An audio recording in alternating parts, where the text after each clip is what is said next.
Pernahkah kalian merasa kabel listrik atau kabel telepon atau internet membuat pandangan kita menjadi terganggu? Yap, pemandangan kabel yang bergelantungan di sepanjang jalan memang kadang bikin risih ya. Tapi tunggu dulu.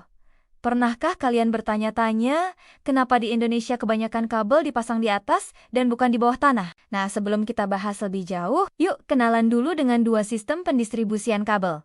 Sistem overhead atau kabel udara, dan underground atau kabel bawah tanah. Di Indonesia, kita lebih familiar dengan sistem overhead, di mana kabel-kabel dipasang di tiang-tiang listrik. Kenapa sih Indonesia lebih memilih sistem kabel udara?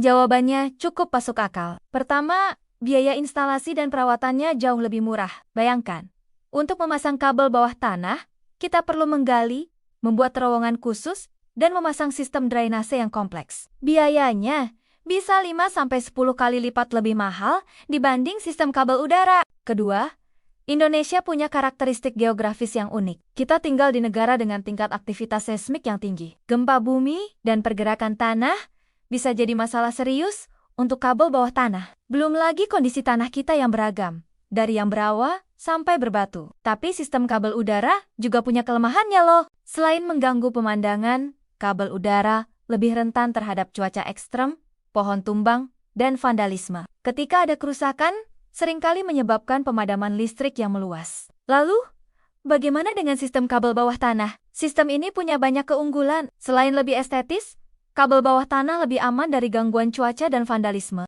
Masa pakainya juga bisa lebih panjang, sekitar 40-50 tahun dibanding kabel udara yang rata-rata 25-30 tahun.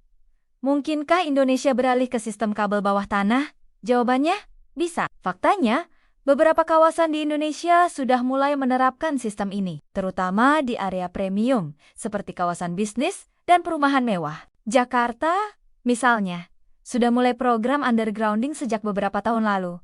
Tapi tentunya, ini butuh proses bertahap, mengingat biaya yang sangat besar dan kompleksitas teknis. Tidak mungkin kita mengubah semua kabel menjadi underground dalam sekejap. Perlu perencanaan matang dan dukungan dana yang besar. Yang menarik, banyak negara maju seperti Jepang, Korea Selatan, dan negara-negara Eropa sudah lama menerapkan sistem kabel bawah tanah di kota-kota besar mereka. Hasilnya, kota mereka jadi lebih rapi dan indah dipandang. Nah, sambil menunggu Indonesia semakin berkembang ke arah sana, kita bisa mulai dengan hal-hal kecil. Misalnya, mendukung program-program pemerintah terkait penataan kabel, atau setidaknya tidak merusak fasilitas kabel yang sudah ada. Semoga video ini memberi gambaran yang lebih jelas ya tentang mengapa kita masih melihat banyak kabel di atas kepala kita. Kalau kalian suka dengan konten edukatif seperti ini, jangan lupa like, komen, dan subscribe channel ini ya. Sampai jumpa di video berikutnya. Terima kasih sudah menonton sampai akhir. Jangan lupa share ke teman-teman kalian yang mungkin juga penasaran dengan topik ini. See you di video selanjutnya.